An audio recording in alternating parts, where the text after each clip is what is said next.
Hi everyone, and welcome to our 2021 Next Stage Community Booster and our Digital Theatre How Is It Working panel with our partners at Intermission. I'm Lucy Evely, Executive Director of the Toronto Fringe. I have short light brown hair and I'm wearing a mustard colour sweater. We're streaming to you from Takaronto, and I want to acknowledge the original caretakers of this land, the Anishinaabe, including the Mississaugas of the Credit, the Haudenosaunee, and Wendat Nations. To all the people of Turtle Island, Chi-miigwech. We are so thrilled to be partnering with Intermission Magazine to have this important conversation about digital theatre and what is working and what the future looks like with regard to this medium. Just a reminder that we also have our micro conference this afternoon, if you have signed up, starting at 2 p.m, and a social Zoom gathering at 5:30 p.m. to recreate the Next Stage tent from the comfort of our own homes. All of our theatrical content is now on sale, and our self-care hub is also available. And speaking of digital theatre, we have our fundraiser show tomorrow night, Morrow and Jasp Go Bake Yourself, and we have just released an arts worker prize. So please take a look at the website so you can see all we have to offer you this coming weekend. And remember, you have until January 31st to consume all of this wonderful content, but don't forget to buy it now.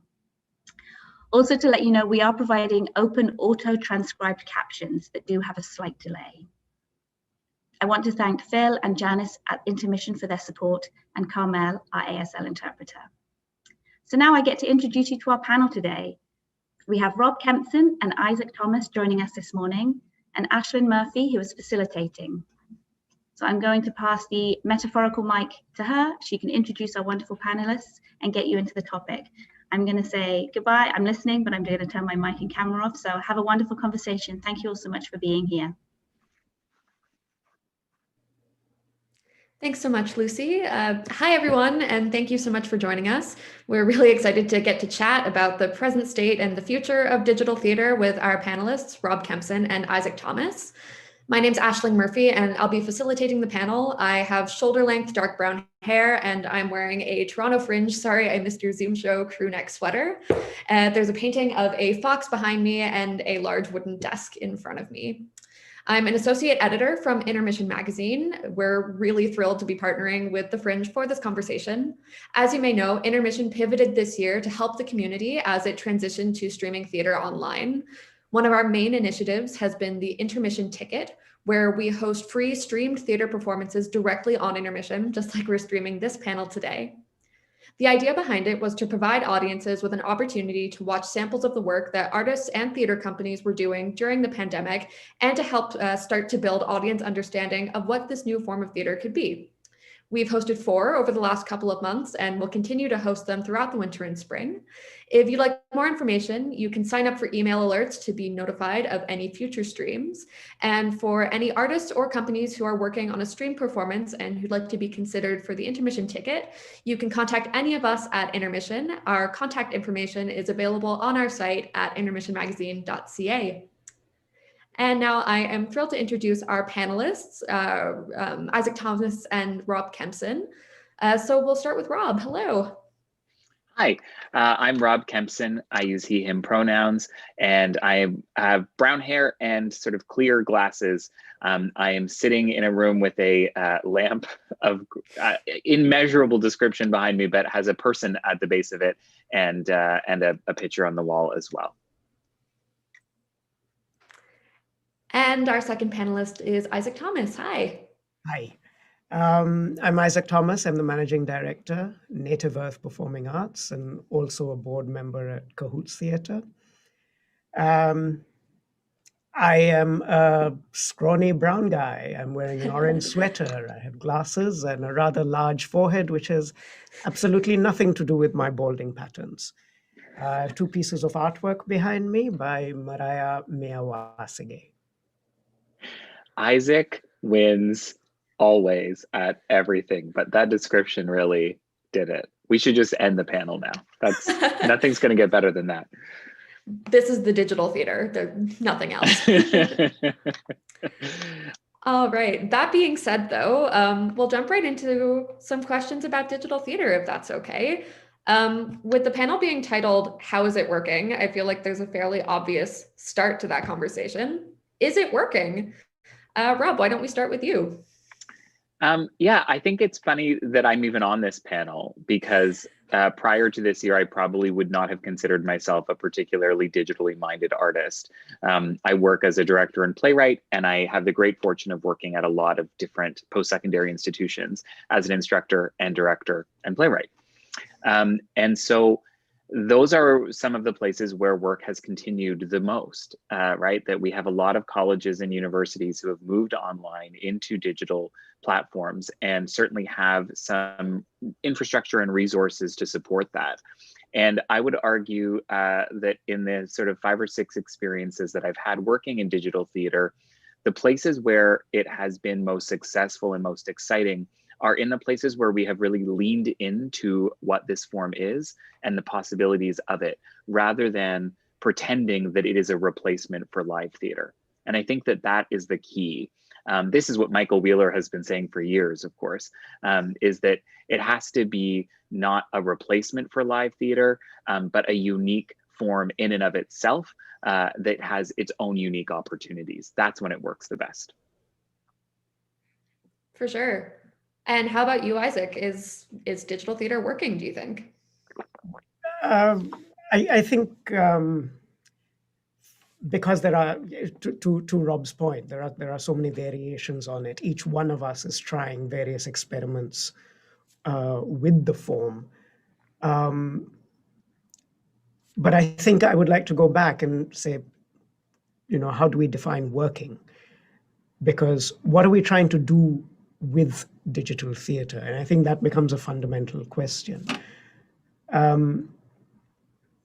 I think for Native Earth, then we're recognizing, in part, we are recognizing this as a crisis, and therefore, as a crisis, all of us are trying to respond and adapt to this situation in various ways. So the same way as government and policymakers are suspending, the regular ideas about, debt, for instance, how they're looking at limiting businesses, limiting mobility, limiting social interactions, everything that doesn't normally happen. So in the same way, we have to switch our own ideas around. And some of us are looking at audience engagement, maintaining audience engagement. Some of us are looking at sustaining artists, and Native Earth falls into that camp because our primary responsibility, as we see it, is to the artistic community, especially in what we do.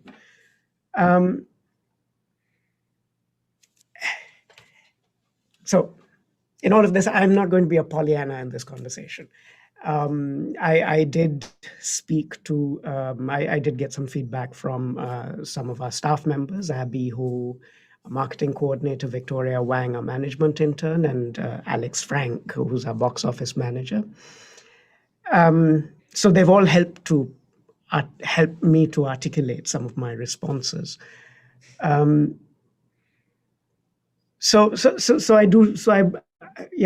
I'll go back. When we go into the details of the questions, we'll talk about that more. But I do think that audience engagement is secondary for us as opposed to sustaining it. Let's just leave it over there for now. I think we'll go into more details later on. Absolutely. And in fact, I'd kind of like to hop on that idea of audience engagement or community engagement. So this is something that we were talking about before the pandemic hit, right? Like how we engage our audiences, that's not a new idea. How do you think that that's changed though in the wake of the pandemic? What is the role of a subscriber now when everything's online and companies are, for better or worse, closed for a while? What do you think companies' responsibilities are to their patrons and keeping them engaged during these times?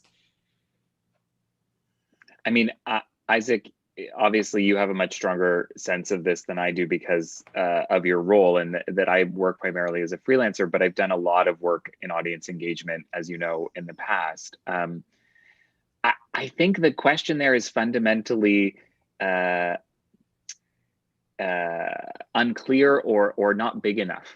And Ashley, that's not a comment on your questioning abilities, but rather that when we are talking about audience engagement, there is the assumption that audience engagement results in ticket sales and therefore sustainability of a company, and that companies who have subscribers or bound ticket buyers are somehow more stable or profitable or likely to succeed. And I don't think that that's the reason why theater companies receive government funding. In fact, I know it isn't the reason why theater companies receive government funding. Being in the Canadian artistic community means that we are lucky enough to have a public trust, and to have that public trust through government sources which support the development of an arts and cultural community. But the reason why they do that is because arts and culture are important to our communities and to their survival. So audience engagement in my head is actually just about fulfilling the responsibilities of that public trust, of fulfilling the responsibilities of the funding that all of the not-for-profit companies in Canada receive. And that is why accessibility is important and always an important conversation. And that is why in the pandemic, when Isaac speaks about, you know, Native Earth's primary purpose being about serving the artistic community, that is serving the community. That's part of the charitable piece. That's why we are all able to be charities. And so I think without sort of stomping on whatever you're going to say, Isaac, that I'm sure will be much more articulate or brilliant than anything I could imagine, I believe very strongly that our audience engagement is actually just what theater is. It's not a separate thing. Creating stories for communities within our communities is what it means to create theater when it is part of a public trust. We have that responsibility. So, you know, during the pandemic, do we ask the library, you know, how's it going giving books to people? The answer is, I mean, it's going well because people like books. And I think for us, it has to be, how's it going giving theater to people, giving stories to people, giving art to people. And I think that theater companies are pivoting beautifully and giving their subscribers opportunities. And I think what we need to look at is the places where that accessibility is in some way obstacled, like is obstacled even a word? I don't know. Where it is impossible to do so, or what are the challenges that are being put in place to ensure that companies can't do their fundamental work, which is serving audiences. 100%. And how about you, Isaac? I mean, what does community engagement even mean at this point when we have pivoted like this? Exactly. And that's what I would pick on, is what is community engagement? And for us, community engagement is primarily and fundamentally the artistic community. So for us, as soon as this, okay, so thanks, Rob, actually, for framing it so well, and you completely overestimate my articulateness and diplomacy, but good. I think if we look at art as a luxury, or look at entertainment as a luxury that is consumed by an audience, that's arguable. We can then shift the focus away from a luxury to the fundamental need. And the fundamental need for artists in this time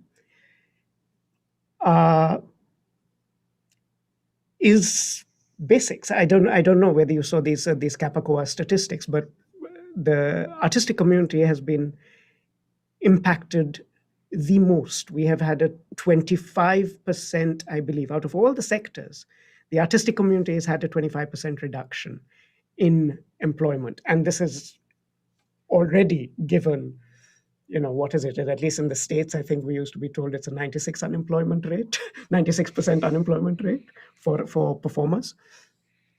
So that's where that's where it was important for us to focus. So once this hit, then we said, okay, so what are we doing? And for us, it became all the advances that we had made in terms of equity, in terms of indigenous representation on main stage communities, all of this we felt was going to take a step back. So then our focus became, okay, now continue to build the critical mass of indigenous voices. So our focus has always been upon, has now been more targeted towards the creation of new work, towards the support of new and emerging artists. Because there's a little segue, because we also recognize that in mainstream audiences, it is in mainstream organizations, it's more tempting to be able to pull in an audience by using large indigenous names. Yeah. So we need to do the work to sustain, to develop the artists who are going to be the large indigenous names, who will then be brought on by the mainstream organizations. And from the patron's perspective, I think it's a two-way thing.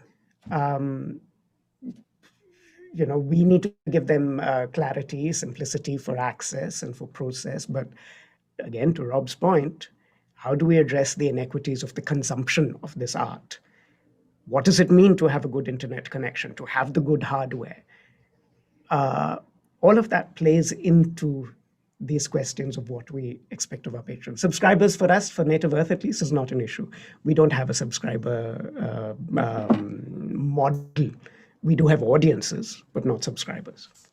So, absolutely. And I mean, it's something that I think is so important that you've both touched on is this idea of accessibility. And especially when we have moved into this digital space where internet connections aren't necessarily a given for everyone. Cameras die, sound is bad, et cetera, et cetera.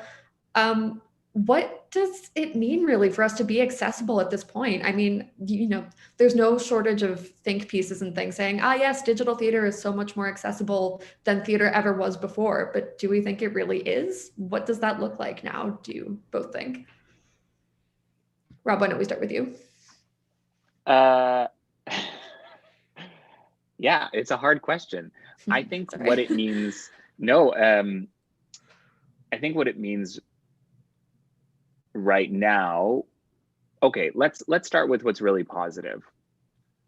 What is really positive is that there is a general expectation now that most people, regardless of their age, will have used Zoom at some point. That's really exciting. And that wasn't true in March.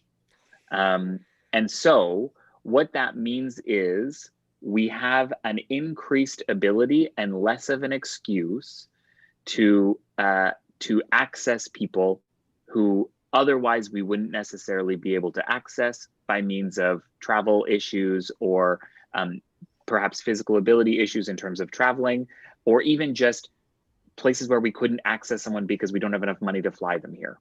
That kind of stuff. Those barriers have been broken down. And so that is really exciting. What that is contingent upon, which is a problem in our world in general, is the idea that we are going to now expect everyone to not only have internet connection, but have high-speed internet connection, and to be able to maintain the cost of that along with the cost of their devices. Alone, since March, I have upgraded my internet in my house. It took a full 3 days for that to happen because of the difficulty of getting whatever internet, I don't know anything, into my house.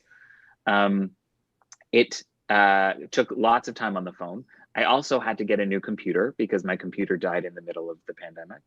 I also had to get a new phone because my phone died in the middle of the pandemic.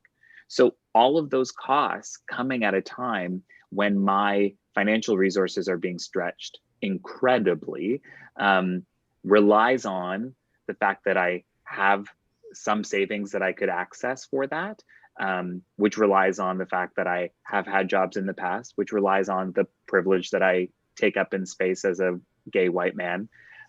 who's been able to get access to stuff through my whole life.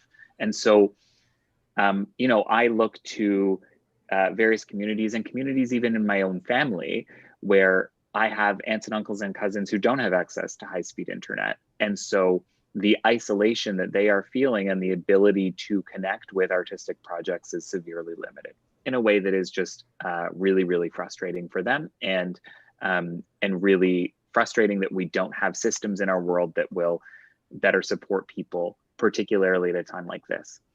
But I think we can look to the people who should be supporting and ask why they aren't supporting. So government is a great place to start, but that's not the only place to start. We should be looking to organizations that claim to support artists as well. So are those organizations only supporting artists when it's convenient or when it's a sexy press release? Or are they also supporting artists when it comes down to just giving them some money to pay for their internet bill so that they can participate in things? Are we holding governments to account in terms of not having evictions during this time? No, we aren't, is the basic sort of piece of that. And so I think accessibility has a lot of negative places, or that's not the right way to say that, but has a lot of negative aspects when we're looking at it through the lens of a pandemic, because though there are increased opportunities for people to access digital theater, there are decreased opportunities in terms of general equity for people to access it based on socioeconomic status.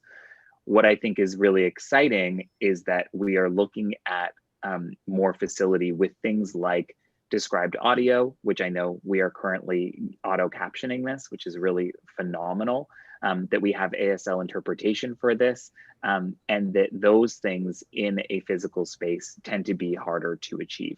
And so I think that these digital tools are hopefully going to stay with us in terms of increasing accessibility, and will hopefully leave us, if ever this is over, in terms of general accessibility, and that we will look for more equity-seeking ways to provide access for people to experience the arts and culture in their community. The one final thing I will say on that is that more people in my life have seen all of the work that I've done this year than any other work I have ever done. So that's something, and that's not to be discounted. Absolutely. And I think that that's exciting in lots of ways. And I think perhaps the ways that it's not exciting are where we as artists need to put our advocacy brains. Absolutely. I think it is such a double-sided coin. And I think it's, reductive to just completely, demonize digital theater as, oh, it's not accessible if you don't have internet. I mean, it can go both ways. It's just as nuanced a conversation as it ever was before, right? Totally. For sure. And then Isaac, what are your thoughts on this with reference to Native Earth and how you've responded during the pandemic? I think, Rob, you've really covered that very, very well, and I really appreciate your perspectives.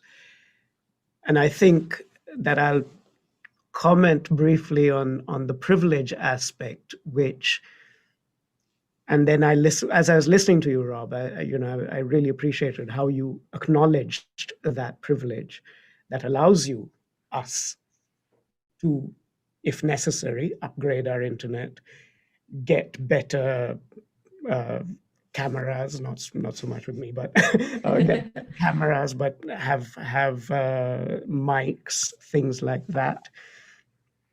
Not always available to everybody within the arts community. And initially, I remember watching Zoom workshops, and often being strongly aware of the difference between internet connections, cameras, sound quality of racialized artists versus white artists. And but that's the way I cannot help but look at things. And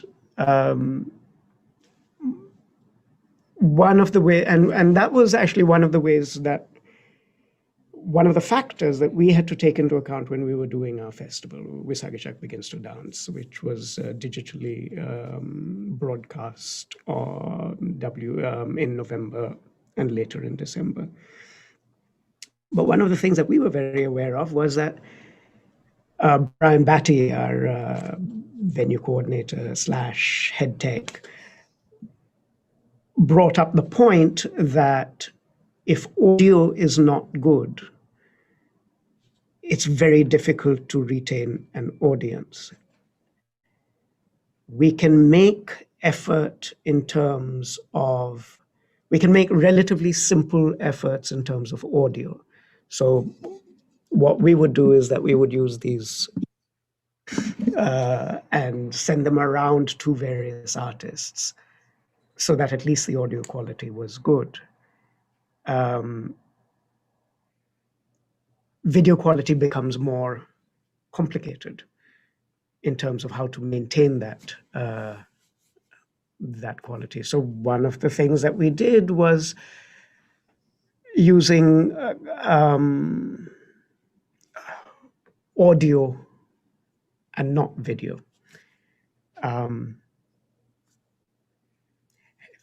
It's not my favorite model. I'm a theater rat. I like the visual aspect of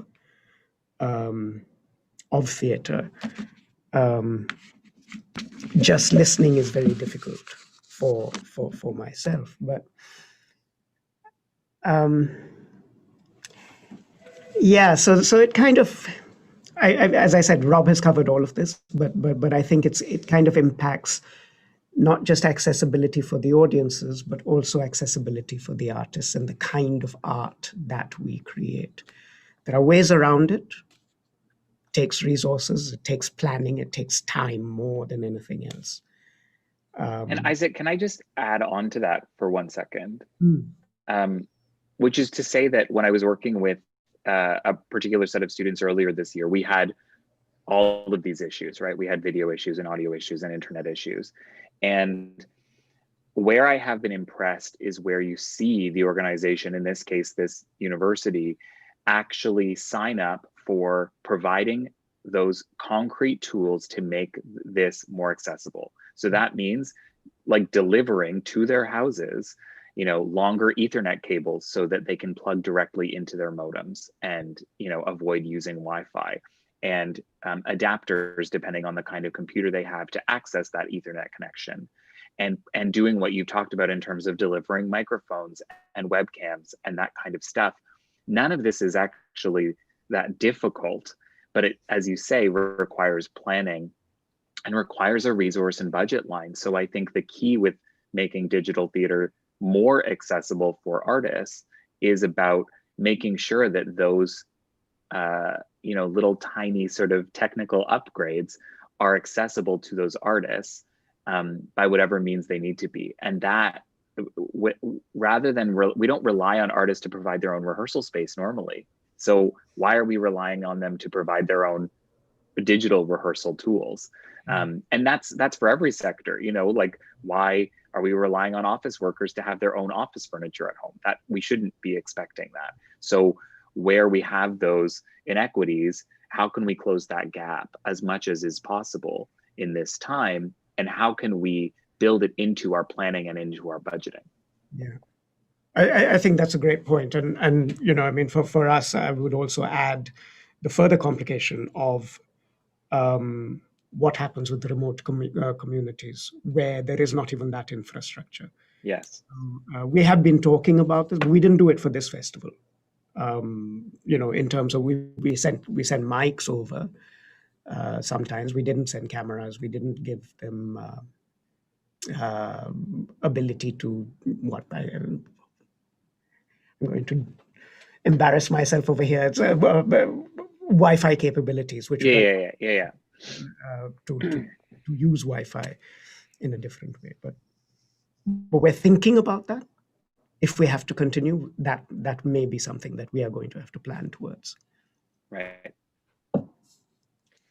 Absolutely. And it's super interesting as well, because something that we've kind of hinted at from the audience perspective of accessibility as well there's an expectation of attention that I've found has been super interesting and kind of a little messy in terms of digital theater.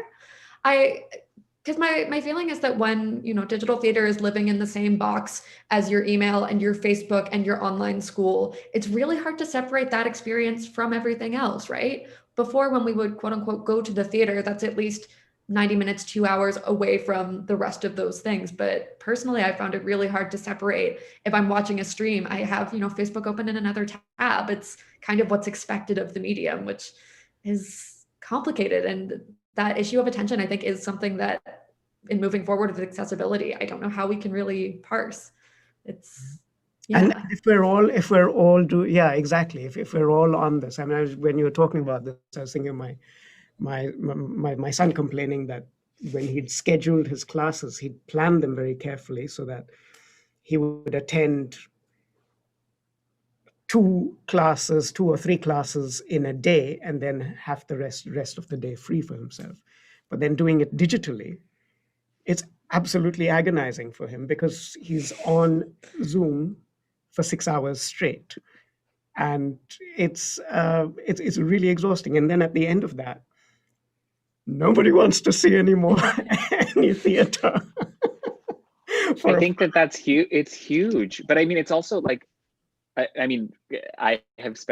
done a few 12-hour Zoom days between different projects, which is a nightmare. But I also think, Ashlyn, the thing that we have to acknowledge is, like, if my choice is to watch someone streaming something from inside their apartment or watch an actual film, I'm probably going to watch the film, because we have to acknowledge, like, what is the quality of what we're putting out into the world. And so I think one of the difficulties with digital theater is acknowledging what it is and what it is not. And so if we're not making a film or something of a film quality, what is going to ask people to come in and to tune into this? And I, it's not going to be me doing my solo show in a corner of my apartment. It just isn't. And so what are we actually offering is something that we have to contend with if we want to engage an audience beyond our friends and family, which is always the question for theater, but is even more so the case when it's digital. So I think it's actually less about the distraction of Facebook and email beside your digital theater. I think it's more about the distraction of, do I watch Netflix or do I watch my friend's Zoom show? There's a reason why the joke on your sweatshirt is so funny. Because, like, sorry, I missed your Zoom show. Oh, you were busy doing what? Like sitting at home, baking bread? Like what were you busy doing? So I do think that we have to lean into what makes digital theater exciting and interesting and different than film or television. Otherwise, we are just creating a less good version of something that we have access to the better version of. 100%. And as much as, ties back to what we expect of our audiences, it's as much as we expect a suspension of disbelief when they come into the theater. And sometimes over here, there's a suspension of taste, of usual taste, because Absolutely. they are acknowledging that what we are doing is experimenting with the form. Exactly what Rob said, I, as an audience, when I listen to work or watch work, I have to tell myself they're still learning, they're still experimenting. I cannot be as harsh a critic as I am when I'm sitting in the theater. Absolutely. And I mean, us as well as members of the theater community, I think we at least acknowledge that there's that tolerance kind of at play of, this is maybe worse than it would be on stage, but we're theater people. We understand that these are, strange times. But like the, average theater goer who maybe isn't a theater maker themselves or isn't a playwright themselves, whatever, if they're watching this and thinking, oh, this is bad TV, guess I'll switch over to Netflix and watch good TV that was made to be TV and isn't just theater that's been pivoted. It's interesting trying to see how we capture those audiences without necessarily saying, we know that this isn't what it's meant to be yet, but we're still figuring it out. It's been interesting. But I think that there's an important difference between what is a pivot and what is an intentional choice. And Totally. That is really important for us to consider in terms of looking at whether I think as soon as we can be together in person, the idea of a Zoom call will be so unbelievably unwanted that I think we're going to have to maybe take a bit of a pause. But as we look towards a digital theater future, I think we have to look at the intentional creation of digital theater rather than something that is pivoting or pretending to be something else. And that's where, organizations like FOLDA, the Festival of Live Digital Art, have been already, and Spiderweb Show, the company that founded it, have already began to push that envelope and asking what are digital opportunities. But there are companies like this around the world. HowlRound in the States is another great digital theater company, and looking at opportunities there to make something that is unique and compelling rather than something that is a pivot or a second choice. We don't want it to feel like a second choice. So that's where the creative energy of artists has to go into making what digital theater could be a first choice for them. Absolutely. And to expand a bit on that as well, when we talk about digital theater, there's so many shapes that can take, right? Like it's a Zoom reading of a play, or it's a pro shot of King Lear at Stratford, or it's something that's been socially distanced in an empty theater, but then put on Facebook. What do we think is necessarily the ideal version of digital theater when it can take so many of these shapes? What, in both of your opinions, there's obviously no right or wrong, but what has been the most successful so far at navigating what digital theater can be in terms of form? Isaac, why don't you go first? Well, I'm just going to build on what Rob said, because it's something that I was thinking about quite deeply in almost exactly the same way. Because a lot of times what we've been trying to do is, as Rob defined it, do various not so brilliant versions of film, of radio, of podcast. We are a theater community, and as theater communities, we do not necessarily, as much as we like to think so, have the skills that will allow us to make, or the resources, speaking as a manager, to create brilliant film. So how do we create a new form that is digital but completely theatrical? Rob was talking about Fulda, and I kept hearing about it. I didn't actually get to see any of the work, but people were talking about it and talking about how how they are experimenting with form. Jacob Boehm was doing some of this work. He's in Australia. We showed some of his work at Visagichak. But that, I think, is what I'm kind of interested in.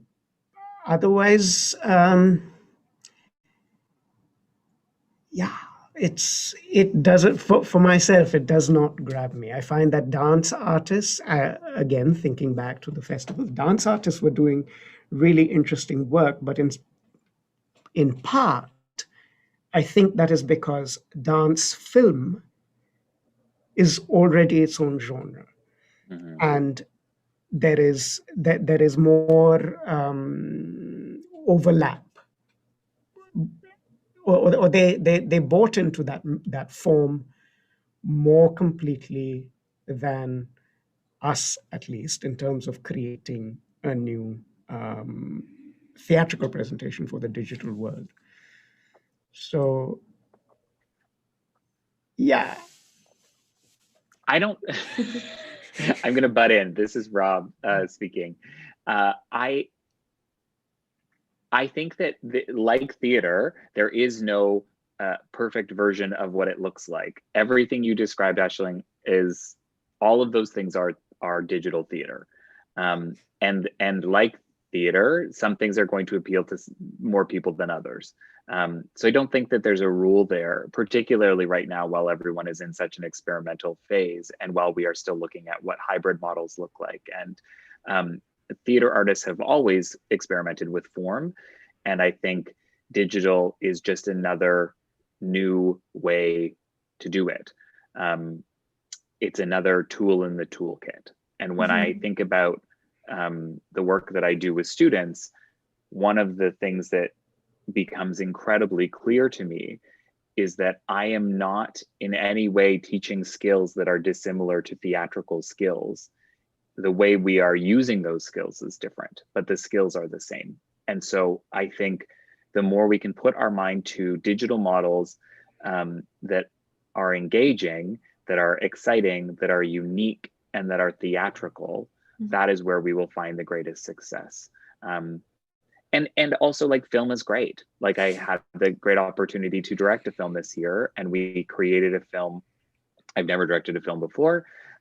We created a film out of a show that is traditionally in person, and we looked at completely reinventing it based on the idea that we were creating it as a film. And I hope that what we learned from that process will inform the show moving forward, whether or not it is in person, because doing it as a film artistically brought new things to the show. And that was a really exciting new development, but it was only done because we so invested in completely leaving behind what we usually do, and we did a new thing. And I think that digital theater is best when that happens as well. So when I did a collective with some students in the fall, we rehearsed, created the entire thing on Zoom, and then performed it on Zoom. If anyone saw, well, I mean, the intermission shows, the Good White Men, David Yee's play, which was created for online viewing and done live brilliantly in online viewing, and was one of the most compelling pieces of theater I've seen maybe in the last couple of years. And it was digital. And that's because David, in his brilliance, looked at what the form is and what it can do, and then leaned into those things rather than thinking about what it can't do and trying to make best second options. I think that's where we really, it's a mindset shift. It's not, oh, well, I was supposed to do my brilliant production of The Cherry Orchard, so now I'll do a Zoom version of it. It can't be that. It has to be, okay, how does this new world or this new opportunity inspire me right now artistically, and how can I artistically respond to that right now? Because that is the job of the artist, and this just has to be a new aspect to consider. And in some ways a new form, right? I mean, because you keep Sure. talking, Rob, about theatricality, and I think both of us are interested in the theatricality of how we do digital work, and theatricality for us is a shorthand, I think, of something that is, not film, Not film. radio, not podcast, but something that is unique to what theater does. Yes. I'm still not, I think it's good for me to be able to think about that a little bit more and articulate it a little bit more clearly. What exactly does one mean by theatricality in film? And I think that we are continuing to discover what that is.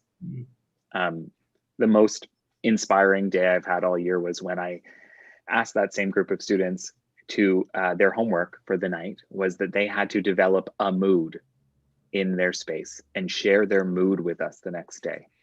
And I was just reminded of the creativity of artists, because they were in their houses, but they had access to, whatever stuff was in their house and their computer and music and lighting, and they made unbelievable scenes in their house, using the idea that, oh, this box can be more than a box. I can use it. And sorry, I know I'm freezing. I know. This is what I've learned. I can just watch it happen. But I think it has to be about, theater always has boundaries. The boundary is normally just money, but we have always had boundaries, and pushing up against boundaries is often what makes the best art. And so I think that this is just a new and different boundary for us to push up against. Absolutely. And I mean, the proscenium isn't new. And the fact that this is essentially just a digital proscenium, it's a frame. I think it's interesting. And when digital theater has been responding to the form so directly and integrating it into the storytelling, that's always what's going to be successful. Even in the theater before the pandemic, when the form was central, that's successful and interesting and innovative. So it's, comforting to see that that's not really changing in the pandemic in terms of digital theater. I mean, if we really want to bring it back, it's just Marshall McLuhan. It's just the medium is the message. I mean, I know that he has lots of problems and we don't want to really talk about him for other reasons, but that is still, it's the most true. It is just always the most true. Absolutely. Isaac, I did have a question specifically for you as well in reference to Native Earth's 7 traditional principles, which I thought was really interesting in terms of how that kind of transitions into digital theater for the pandemic as well. So to quote the Native Earth website for everyone watching, there are 7 traditional principles which inform decisions in all undertakings at Native Earth. Those values are courage, generosity, tolerance, strength of character, patience, humility, and wisdom. So Isaac, can you talk a little about how Native Earth has kept those values at its center, even in light of what's happened, even when we've shifted to digital theater for the time being? I would like to, I always make a point of stating, because it sounds terribly grandiose, and it's not meant to be grandiose. It's meant very realistic and very personal, so that these are aspirational values for all of us as individuals and as the organization. We look at these values as ways to guide us. We also recognize that that we are not brilliant at all of these values. We are not, there is still a lot of growth for us within these values. For me, humility, patience with certain things, and tolerance for certain things is something that I'm constantly working on. But specifically to digital theater, I would say it's again in the organizational values, it's in the individual things. And it's also not just, for us, it's not just digital theater, it's also about this moment in time, because you can't look at digital theater without the context of it. And I think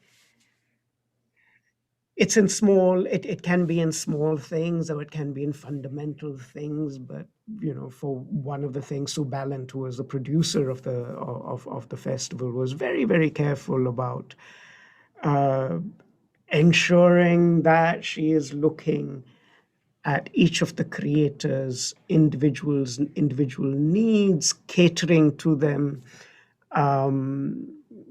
very carefully. And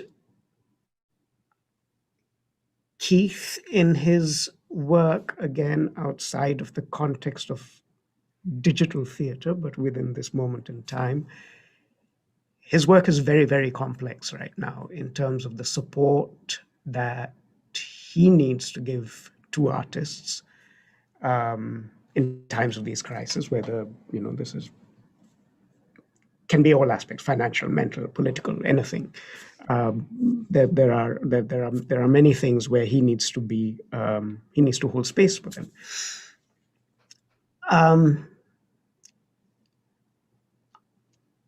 So all of this to say that I struggle a little bit with articulating this, because I prefer to look at it as a very personal thing, and how we attempt to achieve these goals. Victoria, who's the management intern here, describes, I'll use her words because the value comes through in the way Native Earth eschews individual leadership, vision, for instance, that of the artistic director as the, my word, heroic leader of the company. So de-hierarchical, she says. And this really has an effect on how the staff interact with the management, and that, I think, kind of plays out into the overall management of the thing. So a lot of it is interpersonal relationships. How can we work with people using these values? Again, they're all just fundamental, I think, about being a decent human being, or a somewhat decent human being, and trying to create a somewhat decent society, knowing that we are flawed and knowing that we still strive towards these values. Don't know whether that answers your question. That's where I'm. No, it does. That's wonderful. Thank you. And for you, Rob, as well, you spoke to this a little bit before, so I might reword the question a bit. But you as a theater creator across disciplines, a playwright and a director and an educator as well, you spoke a little about pivoting towards film or adapting a project for film, but do you think that there's been a sort of pressure for theater creators to move towards film or television? And I ask specifically as well, for you as an educator, have you been steering your students towards more film-centric resources than you might have before the pandemic? Or are you still using, like theatrical, theoretical sources and things like that? The first part of your question is, sorry, yeah. There is, no, please don't. There is always pressure for theater people to move into film and TV because you can make money there. So if we change that by making it possible to make money in theater, then we won't have that pressure anymore. So that's a big one. But I would say, yeah, certainly it's easy to say that film and TV are the thing to do right now because they can keep operating, because they, again, have the budget to just do COVID tests every day. So what we're looking at is deeper and deeper is only ever just an issue of scarcity and the fragility that comes from a starvation economy. So as an artist, do I hope to work in TV and film? Absolutely, I do. And is that for artistic means as well as financial means? Yeah, of course it is. Is it more for financial means? Yes, absolutely it is.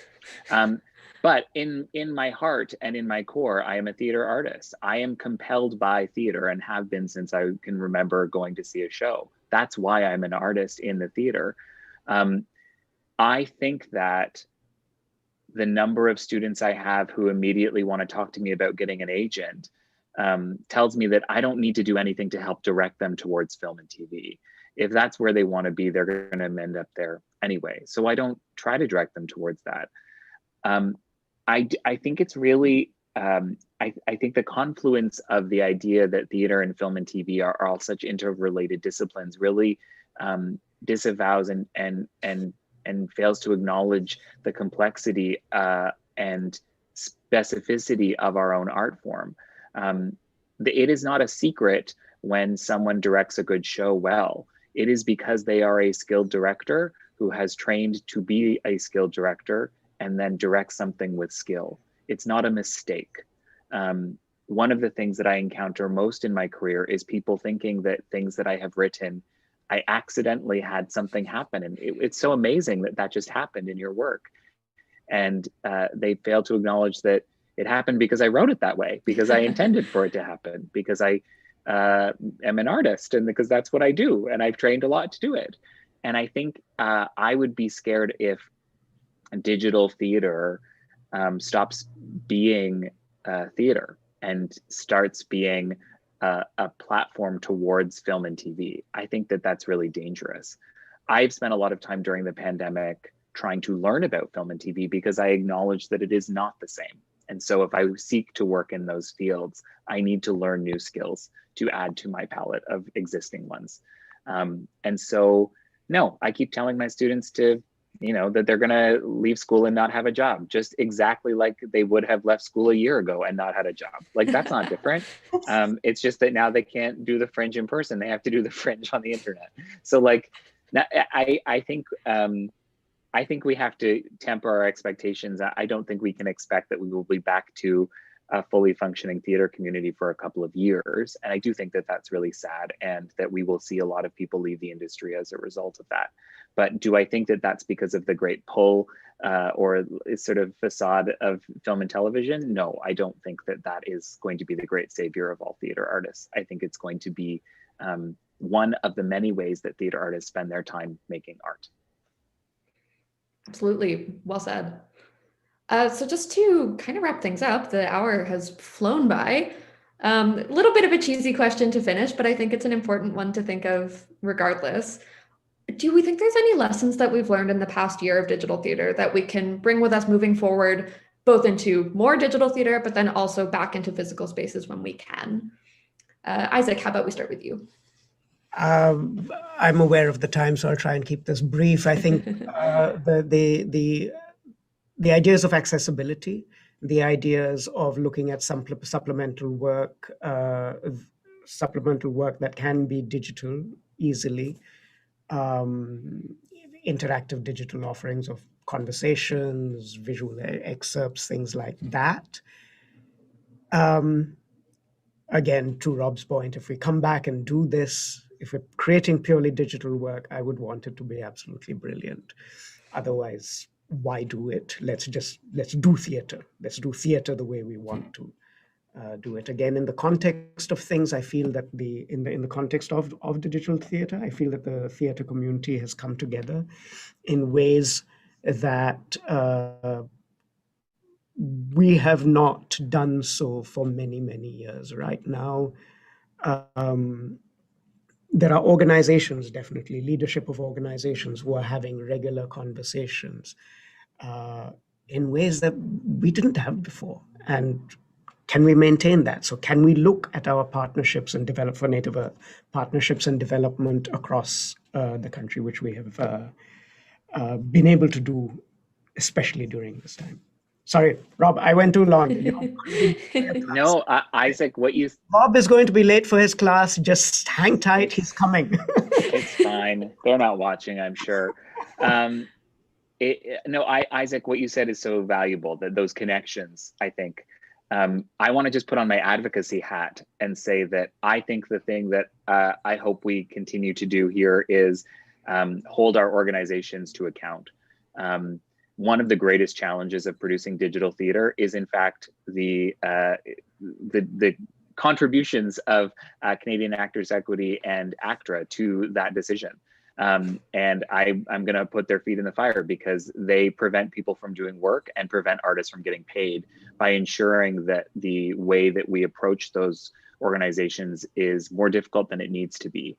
And part of that, and the reason why that's able to happen, is a failing of me, right? Is that I don't engage with the organizations that I'm a part of as much as I need to. And so what I have learned through this digital theater time, which I think is actually the same thing that Isaac just said, which is that creating those connections and creating those conversations that seem so easy now that we have everyone on Zoom and available all the time, need to continue happening. So if we don't like how something is functioning, we have the ability to change it. And I think that the pandemic has been a beautiful opportunity in a multiplicity of ways, not the least of which, and perhaps one of the greatest ones, is the sort of resurgence of the Black Lives Matter movement. And of course, the Indigenous rights movement that's gone along with that. Because we have time and space in our lives to better address issues of social inequity, I think that that is a lesson across, and that sort of spreads through many different communities, that we can fix the social problems that we have, we can fix the administrative problems that we have, we can fix the organizational problems that we have, if we do a better job of connecting with one another, listening to one another, and really hearing each other's perspectives. So I hope that that's what I can take away personally, and I hope that that's what we as a community can take away professionally.